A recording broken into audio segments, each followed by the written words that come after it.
sommet BFM Patrimoine, 4e édition sur BFM Business. Ce sera au Carrousel du Louvre le 21 juin prochain, la 4e édition du sommet BFM Patrimoine. En effet, les conseillers en gestion de patrimoine, les asset managers, à nos côtés, une nouvelle fois. Stéphane Paturel sera avec nous, d'ailleurs, directeur marché stratégique pour Harvest. Bonjour. Bonjour, merci beaucoup de m'accueillir. Avec plaisir, on va aborder ce thème chaud des mois à venir, la retraite. Comment la préparer au mieux? Avant de commencer, on peut peut-être démarrer par Harvest. Qui et que fait Harvest? Alors Harvest, donc le groupe Harvest, c'est 3 sociétés, c'est Harvest, Fidroit et Cantalis. Nous sommes spécialisés dans la conception et le développement d'outils d'aide à la vente et au conseil pour les métiers de la protection sociale, du patrimoine, de la finance. C'est la technologie et l'innovation au bénéfice de la distribution. On est aussi un acteur de référence et le leader français sur la data financière extra-financière. Je pense à tout ce qui est ESG, SFDR et taxonomie. Sujet, je crois, que vous connaissez un petit peu pour avoir écrit sur le sujet l'an dernier. Certes. Et donc, la retraite, on le disait, va devenir le sujet des prochains mois pour les investisseurs comme pour les particuliers en général. À quoi vous attendez-vous, chez Harvest? Comment vous préparez-vous à ces débats à venir autour de l'avenir de la retraite? Alors tout d'abord, effectivement, la retraite, c'est un sujet qui a été mis entre parenthèses à l'occasion de la pandémie en mars 2020.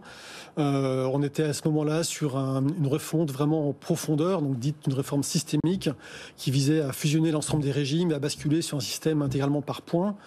Tout ça donc a été mis de côté, et là on s'oriente, en tout cas au regard de ce qui a été évoqué pendant la campagne présidentielle, sur un système dit plus paramétrique, à savoir que ce sont juste certains paramètres de fonctionnement des régimes qui vont évoluer, et en particulier le fameux âge de départ en retraite, les 62 ans, qui progressivement passerait à 64-65 ans en horizon 2027-2030. C'est vrai que les débats là se focalisent beaucoup sur cette notion d'âge de départ, l'âge pivot. C'est le seul paramètre envisageable? Non, il y en a beaucoup d'autres après qui vont effectivement influer sur le montant de la pension de retraite et qui indirectement du coup pourraient jouer sur le moment du départ des personnes.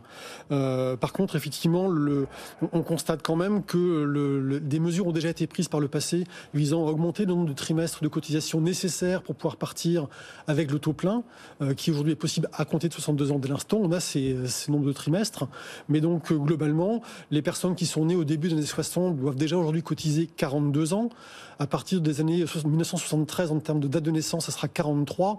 Donc autant dire que partir à 62 ans, c'est quand même pas simple pour la majorité des personnes. Bon, on a fait le tour des paramètres envisageables. Alors il y en a plein d'autres, ouais, qui sont moins connus, qui sont moins débattus sans doute sur les plateaux, effectivement, mais il y a le prix d'achat des points, c'est combien je gagne de retraite par montant de cotisation. C'est crucial. Ouais. Quel est le montant versé pour chaque point gagné? On voit bien que la combinaison des deux a un impact non neutre sur le montant de la pension, en tout cas peut être impacté.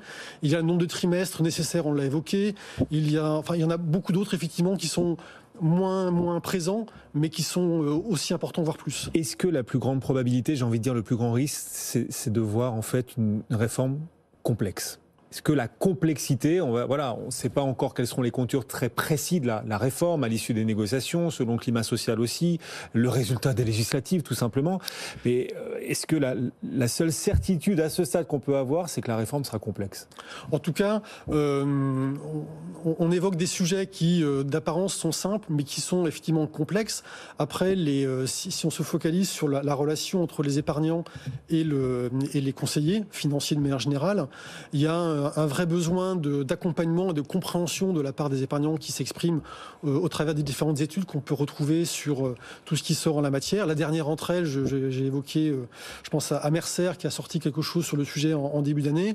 80% des gens dans cette étude expriment un besoin d'accompagnement, quelle que soit l'origine de cet accompagnement, que ce soit une institution, une entreprise ou des conseillers.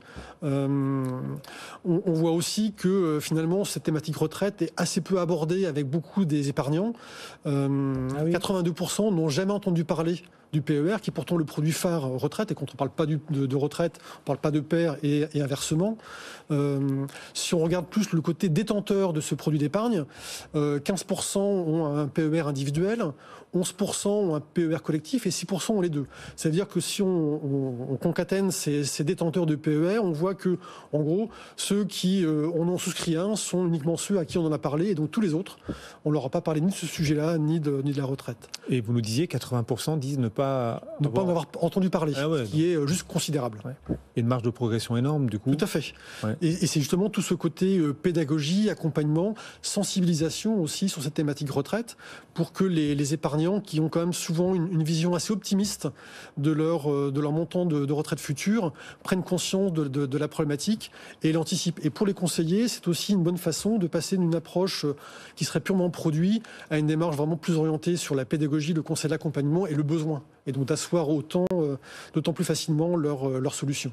Stéphane Paturel, le directeur marché stratégique de Harvest, c'était sa première en radio-télé. Je crois que vous étiez particulièrement à l'aise. Franchement, bravo. Merci beaucoup. Merci d'être passé nous voir sur BFM Business et de nous accompagner sur cette nouvelle édition du sommet BFM Patrimoine. 4e édition sera le 21 juin prochain au Carrousel du Louvre. Dans un instant, on va se reconnecter à la séance du jour en direct. Le CAC 40 est toujours en net repli d'1,3% dans le sillage aussi de Wall Street. On a une inflation record à nouveau en zone euro au mois d'avril. On s'en reparle juste après la pause. À tout de suite. Sommet BFM Patrimoine, 4e édition, mardi 21 juin sur BFM Business.